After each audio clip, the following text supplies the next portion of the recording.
Galera, eu vim falar para vocês um pouquinho hoje sobre inteligência artificial generativa, marketing e produtividade. Só para dar para vocês um pouquinho de contexto, eu tenho trabalhado em projetos de transformação digital com grandes negócios nos últimos 13 anos, projetos de IA, mas também de transformação digital e cultural. Eu estou empreendendo desde que eu me entendo por gente. E em 2020 eu fundei com a Unicamp e com o Templo, que é a empresa que eu fundei, o BIOS, o Instituto Brasileiro de Ciência de Dados, que tem sido reconhecido pelo Ministério, pela FAPESP, como um dos centros de referência de inteligência artificial no país. A gente tem diversas empresas parceiras fazendo pesquisas com o BIOS. E do lado do Templo, a gente, no Templo Educação, tem desenvolvido uma escola de futuros do trabalho, Powered by AI, uma escola de futuros do trabalho que ensina não só com temáticas de inteligência artificial para as empresas, mas também que usa IA para produzir conteúdo, para customizar conteúdo e para criar conteúdo específico em escala. Bom, o que eu quero contar para vocês hoje é uma coisa super pragmática. Eu quero responder a 3 perguntas, porque a gente só tem 25 minutos.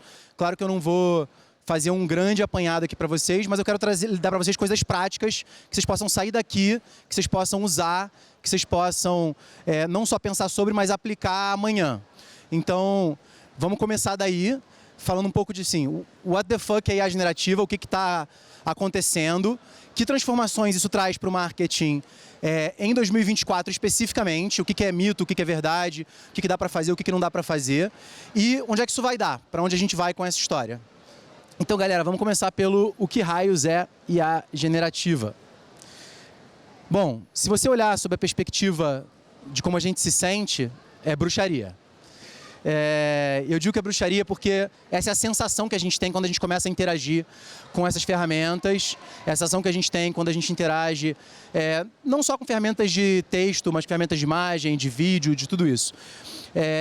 Isso não é novidade, né? Toda tecnologia que é suficientemente avançada, toda tecnologia que a gente não está acostumado, que a gente não tem um conhecimento sobre como ela funciona, dá a sensação de ser magia. E se a gente diz que a IA generativa é bruxaria, então nessa mesma analogia os prompts, os comandos, são feitiços. São coleções de palavras que conjuram efeitos impossíveis, mas só se você conseguir seguir regras complexas e bizarras.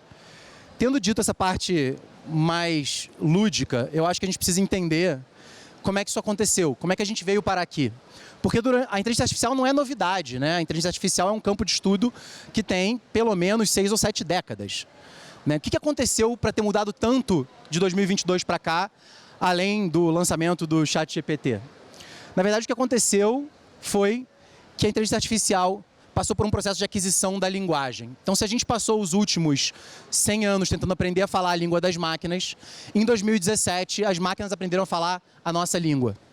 E do mesmo jeito que na história humana o aprendizado, a criação da linguagem divide a pré-história da história, a mesma coisa acontece quando a gente fala com a inteligência artificial. A gente saiu da pré-história da inteligência artificial e a gente entrou na história. Então, quando a gente consegue entender o que é linguagem e a inteligência artificial passa a conceber texto como linguagem, imagem como linguagem, vídeo como linguagem, código como linguagem, tudo isso como linguagem, a gente passa então a ter a possibilidade de desenvolver sistemas que são multimodais e que ao mesmo tempo aprendem com todos esses dados que estão disponíveis na internet e ganha capabilities que a gente não necessariamente ensinou para ele. Esse processo levou, claro, à criação do GPT-2, depois do GPT-3 e ao lançamento do ChatGPT, que rapidamente se tornou a ferramenta mais velozmente adotada da história da humanidade. Toda vez que sai alguma coisa nova, a gente fala é a ferramenta que foi adotada mais velozmente da história da humanidade. Mas é bastante impressionante quando você compara com outras coisas que foram adotadas muito, muito, muito rápido. Você olha a curva do ChatGPT e ela é uma reta, ela não é uma curva. Isso tem consequências preocupantes, claro, porque a gente está falando aqui de uma tecnologia que a gente não sabe qual vai ser o impacto na sociedade. E o primeiro impacto que a humanidade teve em massa quando entrou em contato com a inteligência artificial, que foram os algoritmos de curadoria das redes sociais, foi um impacto bastante problemático em vários sentidos, né? Então, que cumpriu uma promessa de dar espaço e canais de venda a negócios de todos os tamanhos, que cumpriu a promessa de conectar grupos de interesse no mundo todo, mas que, ao mesmo tempo, trouxe diversas questões sociais, radicalização, desafios à democracia, etc. A gente não sabe ainda quais vão ser os impactos desse nosso segundo grande contato com a inteligência artificial, agora com os algoritmos de criação e não mais de curadoria. Tá? Esse é um experimento que está sendo feito com centenas de milhões de pessoas, agora já 1 bilhão de pessoas, simultaneamente. Enquanto a gente está vivendo ele, a gente está vendo quais são esses impactos. Mas não é disso que a gente veio aqui conversar hoje, porque efetivamente, independente da gente achar bom, da gente achar ruim, da gente achar que vai ser benéfico, da gente achar que vai ser maléfico, e provavelmente vai ser as duas coisas, a automação é inevitável. Né? O processo de automação é inevitável porque toda vez que a gente tem uma tecnologia que é economicamente viável, que desloca a produtividade da economia, que torna a gente capaz de fazer mais, a gente aproveita isso. Porque existe uma dinâmica competitiva na sociedade, no mercado, e é claro que isso vai ser aproveitado, já está sendo aproveitado. Então, partindo da premissa de que a automação é inevitável, a gente tem aqui uma oportunidade de curto prazo. Tem outras oportunidades de longo prazo, mas eu vou começar pelas de curto prazo. Por quê? Porque quando uma tecnologia nova, tão disruptiva como a inteligência artificial generativa surge, a gente tem uma janela de assimetria de conhecimento, de informação e de formação também. Isso quer dizer que quem aplica primeiro, quem domina primeiro, tem uma vantagem desproporcional ao restante do mercado que ainda não aplicou, que não está aplicando para extrair o maior valor possível dela. Certo? Eu sei que ainda está intangível, eu prometo que eu vou chegar bem no tangível, bem no mundano para vocês. Então a gente está falando aqui da possibilidade de ganho de produtividade individual de 38%, automação de processo e ganhos de escala até 68%, novos modelos de negócio, aumento de ROI nos modelos atuais. Ah, mas Herman, como é que você chegou nesses números? De onde saiu essa história? Bom, o Templo vem trabalhando em transformação digital de grandes empresas há pelo menos 8 anos diretamente, indiretamente no Grupo Templo há 12 anos. E a gente, efetivamente, nesses últimos anos, nesses últimos 2 anos, implementou isso, inclusive em times de marketing, inclusive em grandes agências, e a gente enxergou nos times que aplicaram a diferença para os times que não aplicaram, mediu isso em experimentos Lean organizacionais, e esses são os dados que eu estou trazendo para vocês, beleza? Estão comigo até aqui? Sim? Está fazendo sentido? Show. Bom, então, o que vai acontecer em 2024? O que já está acontecendo em 2024 que a gente precisa estar ligado? Porque em 2023 não era assim ainda, né? Primeiro, desdobramento e otimização de ads. Muita gente, quando a gente vem conversar com a gente sobre transformação digital, vai no Templo Educação procurar curso, etc., fala assim: desdobramento com IA não tem consistência de identidade visual, não segue o KV, embaralha o meu logo todo, some com as letras, depois dá mais trabalho de arrumar ainda, eu tenho que fechar o arquivo, é o caos. Isso aqui não funciona. Fake news. Tá? Por que eu estou falando isso? Porque isso é a realidade das ferramentas do ano passado. Esse ano a gente já tem várias ferramentas que trabalham de formas distintas sobre isso. Desde as nativas, tá, até as nichadas. Muitas vezes, quando a gente fala de IA generativa, a gente pensa nos LLMs, nos grandes modelos de linguagem, no ChatGPT, no Llama, no Gemini, antigo Bard, no Claude, etc. Mas tem muitas ferramentas de nicho que integram esses motores e criam as suas próprias interfaces, e com essas interfaces criam uma maneira de tornar o caso de uso simples e fácil para quem está na ponta. Tá? Esse é o caso, por exemplo, de desdobramento de anúncios. Então a gente tem um case aqui da Coisa Bela, que teve um resultado de 50% de aumento no ROI de anúncios criados por IA, com 12% de diminuição no investimento total, e ali um testemunho do diretor de marketing da Coisa Bela, falando que não quer nunca mais trabalhar com anúncios criados por seres humanos. Ah, isso significa que eu não deveria ter revisão, que eu não deveria ter uma análise crítica? Claro que não. Toda vez que a gente trabalha com IA, a gente deve ter análise crítica, a gente deve ter revisão, evidentemente. Mas isso não significa que eu não possa automatizar 80% do processo, certo? Então aqui a gente tem um videozinho que deve estar entrando aí para vocês, mostrando a ferramenta nativa do Google, versionando peças a partir de prompts, mudando linguagem, mexendo de diferentes formas. Pode ser em vídeo, pode ser em texto, pode ser em imagem. E é um exemplo banal de como é que faz isso. Ah, o Google é o único que faz isso nativamente? Não, a gente tem várias outras ferramentas que fazem isso. Eu vou mostrar para vocês já que eu prometi um toolbox. É isso que a gente vai ver aqui na sequência. acho que deu para pegar aqui já o espírito da coisa. Esse é aquele slide que você tira a foto para olhar depois. Então, para fazer a criação das peças, ChatGPT-4, Midjourney nas imagens e agents. O que são agents? Agents estão para o ChatGPT como os apps estão para o seu iPhone, né? Eles são versões especializadas do ChatGPT, o Claude também tem isso, em breve todos esses grandes modelos de linguagem vão ter isso, e você pode desenvolver agents sem saber programar nenhuma linha de código, rapidamente, seguindo uma série de passo a passo, criando um bom prompt, sem nada de linguagem de programação, tá? Para versionamento e desdobramento, as melhores ferramentas que a gente testou recentemente, claro, o Canva AI, o Tracto, que é uma ferramenta, inclusive, brasileira de alta qualidade, e o Google AI, que vocês viram aqui no vídeo. Não existem outras? Claro que existem. Lá no Instagram do Templo tem uma galera postando hoje outras ferramentas, mas eu não testei, eu estou trazendo para vocês as que eu considero que, nesse momento, estão mais prontas para você fixar. Essa é a minha identidade visual, essas são minhas cores, minhas fontes, meu logo, meu KV funciona assim, agora desdobra com essas variáveis aqui. Aí ele vai lá e desdobra para você. E a gente sabe que desdobramento é uma coisa que toma muito tempo de quem está produzindo peças, de quem está produzindo campanha, de quem está testando anúncio, etc, etc, etc. Bom, segundo caso de uso que você precisa usar em 2024 para aproveitar essa oportunidade de assimetria temporária de produtividade, tá? É o caso dos AI Agents, como eu estava falando, assistentes especializados, tá? E aí ele resolve esse problema aqui. Tem muita gente que vira e fala pra gente, pô, mas o que sai da IA é sempre genérico, ele não tem o tom de voz correto, ele não faz um planejamento considerando a persona que eu quero, ele não faz com o nível de complexidade que eu preciso. Fake news. Faz sim, desde que você saiba criar agentes e integrar agentes. Tá? Aqui a gente tem um caso de um AutoGPT, ou seja, uma sequência de vários agentes integrados e conectados, criado há um ano atrás, antes da solução de agente GPT integrada ao ChatGPT. Vamos dar uma olhadinha nesse vídeo para a gente ver como é que ele fez um agente que orquestra vários outros agentes para crescer a página de LinkedIn dele. No caso, uma concessionária de automóveis.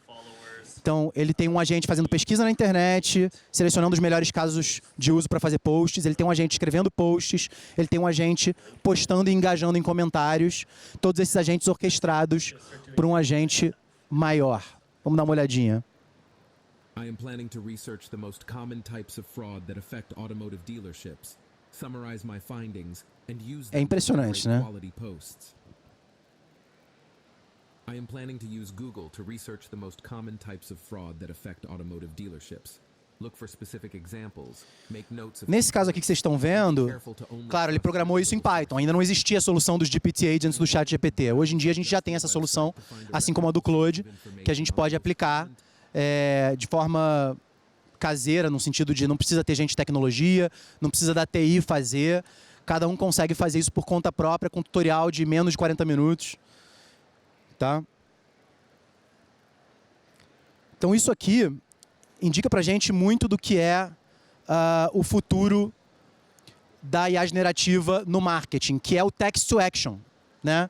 A gente viu text to text, a gente viu text to image, a gente tem visto text to video, mas agora a gente está olhando para o text to action, que é a integração de agentes especializados formando ações num processo, num workflow. Porque quando a gente fala de transformação digital para ganhar produtividade, não basta ter a tecnologia, não basta aplicar a ferramenta de forma individual. A gente precisa pensar na ferramenta, no seu caso de uso coletivo, como um workflow passo a passo. Isso muitas vezes significa repensar a forma como o processo é feito hoje. Não é simplesmente pegar o processo que eu faço hoje e fazer igual na IA. É pensar como é que eu posso repensar o processo dentro do uso de IA para que eu aproveite o tempo humano para dar um diferencial criativo real, um diferencial estratégico real e não simplesmente replicar aquela mesma coisa. Para quem não está familiarizado, essa é a GPT Store, é mais ou menos a App Store do ChatGPT. Tem milhares de GPTs personalizados e gratuitos lá, inclusive vários do Templo, que você pode usar. E você pode criar os seus próprios também. Se tiver plano time, você pode aplicar. Parece que eu estou fazendo propaganda da OpenAI aqui, mas não é link afiliado não, galera.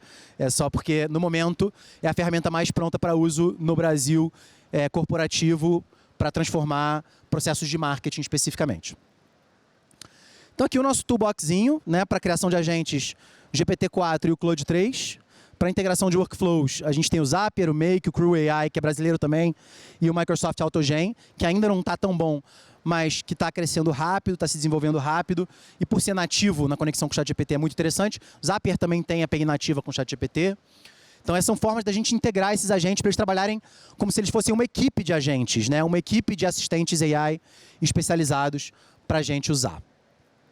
Para a base de conhecimento, que é para criar a sua base de dados que o agente vai consultar, né? Às vezes você tem vários documentos de campanhas antigas, você tem uma base de conhecimento de estratégia, às vezes você quer que ele conheça o brand book daquela marca, às vezes você quer que ele absorva um tom de voz, você pode construir essa base de conhecimento usando Llama Index, AutoGen, Milvus, ou simplesmente subindo os arquivos lá dentro do GPT Agent, tá? E finalmente, para a criação de conteúdo sintético em escala. Né, muita gente tem falado de criação de conteúdo, a gente tem vivido isso na prática nos programas educacionais do Templo, a gente trabalha com conteúdo sintético. Então, como é que a gente olha para isso? Né? Muita gente fala sobre conteúdo sintético, que o conteúdo humano engaja muito mais do que o conteúdo feito por inteligência artificial. Não é a experiência nossa e não é a experiência de grandes players de mercado. Tá? Muita gente fala isso pensando que dá para distinguir o que é conteúdo humano do que é conteúdo de IA. Então, eu queria fazer um pequeno experimento com vocês aqui, rapidamente. Qual dessas fotos foi criada por inteligência artificial? Quem acha que a foto da esquerda foi criada por inteligência artificial? Da minha esquerda, aqui. Beleza. Quem acha que é a da direita? Tá bem dividido, hein? Quem não quer se arriscar de jeito nenhum para não estar errado? Tá bom. A foto que foi criada por inteligência artificial é a da esquerda. Tá? O fato de que vocês estão divididos é suficiente para mostrar que a gente não sabe mais dizer qual é a diferença. E está ficando cada vez mais rápido assim também para vídeo. Ainda esse ano, a gente está vendo vídeos que não dá para dizer a diferença. O BuzzFeed já está fazendo quizzes feitos por IA e o engajamento não diminuiu. Ele se manteve igual, mas a volumetria aumentou em 9 vezes com o mesmo time. Internacionalmente falando. Bastante impressionante, né, cara? Aqui eu quero mostrar para vocês um exemplo do que a IA de vídeo integrada com vários agentes é capaz de fazer hoje, tá? Esse vídeo a gente fez na fábrica de conteúdo sintético do Templo. Ele integra 16 ferramentas diferentes, vários agentes especializados num workflow único. A voz tem uma clonagem de entonação, mas ela é sintética também.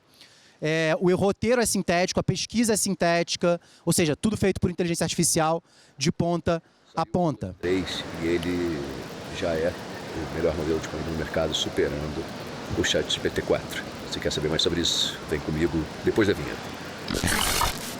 Imagina um futuro onde a linha entre a criatividade humana e a inteligência artificial fica cada vez mais borrada. Onde as máquinas elas não só aprendem, mas elas efetivamente... Esse é o melhor avatar de 2 meses atrás. Hoje o avatar já anda, já mexe os braços, já respira. A criatividade que gera valor e as máquinas estão chegando nesse ponto. Então hoje a gente vai mergulhar no universo do Claude 3, que promete definir os limites de onde essa tecnologia está hoje. O estado da arte e da criatividade também. Então, apresentado como um marco na trajetória. Impressionante, né? O Claude 3 ele desafia conceitos que a gente pensava antes imutáveis e introduz uma nova era de possibilidades. O que isso significa, né? Essas frases elas estão... Quem está vendo um vídeo totalmente criado por IA pela primeira vez? Como é que esse modelo afeta nosso entendimento sobre Ok. artificial, sobre criatividade e sobre... Vocês veem que já está disseminando. Agora, todo mundo ouviu falar no Sora, o que está rolando ainda não está disponível para o mercado, né? É o modelo da OpenAI. Eles provavelmente estão segurando por causa das eleições americanas, mas já já ele vai estar disponível. Tem vários outros muito bons, né? Esse toolbox aqui é bastante completo, recomendo. Claro que o toolbox funciona melhor quando você cria os seus agentes, monta workflows, integra os agentes nas ferramentas, ensina ele com a sua base de dados, treina ele. Mas aqui já é um bom ponto de partida para vocês brincarem de desenvolver conteúdo sintético em vídeo, tá? Bom, finalmente, onde é que isso vai dar? Né? Para onde é que vai essa loucura toda? O que a gente faz com isso? Como é que a gente aplica isso no dia a dia? A criatividade é a capacidade de ter novas ideias, certo? Durante muito tempo, a gente repetiu a frase: a criatividade é uma habilidade humana, essencialmente humana. Né? O ser humano é aquele que é o animal racional, capaz de desenvolver novos pensamentos, etc, etc, etc. Mas a gente já descobriu que as máquinas podem ser criativas. né? A gente acabou de ver isso aqui. A inovação é a capacidade de ter novas ideias que geram valor. Inovação é um skill essencialmente humano. Por quê? Porque a máquina, ela não sabe dizer o que tem valor e o que não tem valor. A máquina, ela não é capaz de dizer pra gente se aquilo que ela criou serve ou não para o nosso propósito. Ela não faz curadoria, ela não faz análise crítica. E ela não faz isso por um motivo muito simples, ela não pensa. Ela é um modelo estatístico. Ela prevê a próxima palavra mais provável, o próximo pixel mais provável, o próximo frame mais provável, a próxima linha de código mais provável. E quando a gente faz um prompt, o que a gente está fazendo é, a gente está subtraindo universos inteiros de possibilidades e direcionando as probabilidades para aquilo que a gente quer. E é por isso que a gente não pode deixar subjetividade no prompt, a gente precisa ser óbvio. Tá? Mas inovação vai continuar sendo, por enquanto pelo menos, uma habilidade essencialmente humana. A questão é como. Como a gente agrega a habilidade humana de inovação com o que tem de melhor da inteligência artificial generativa para gerar performance, produtividade e qualidade no nosso trabalho. E a gente começa valorizando e desenvolvendo um novo skill set. Sim, ele passa por engenharia de prompts, saber como perguntar, fazer as perguntas certas é mais importante do que saber qual é a melhor ferramenta. Ele passa definitivamente por análise crítica e curadoria para ser capaz de dizer de tudo aquilo que a inteligência artificial faz, o que presta e o que não presta. E assim, verifiquem, porque a inteligência artificial, ela alucina, tem um fenômeno de alucinação. Por ser estatístico, ela pode falar com convicção algo que não é verdade. Então, verifique. Colaboração e curiosidade, porque em última instância, ela não tem como substituir a possibilidade da gente buscar uma nova possibilidade. E a curiosidade que leva a gente à diversão, e a diversão que leva a gente ao flow, e é o flow que leva a gente à performance. Intraempreendedorismo, a capacidade de empreender novas ideias dentro dos nossos negócios, a capacidade de entender quais são as novas ideias que devem ser empreendidas, ainda é um skill humano. E, claro, o aprendizado para a vida toda, o aprendizado contínuo. A máquina aprende, mas ela não sabe o que ela está aprendendo, ela não sabe por que ela está aprendendo. Quando a gente aprende porque a gente está curioso, porque a gente quer saber mais, e essa motivação é algo que a máquina nunca vai ter. Por isso, as habilidades do século XXI não são programáveis.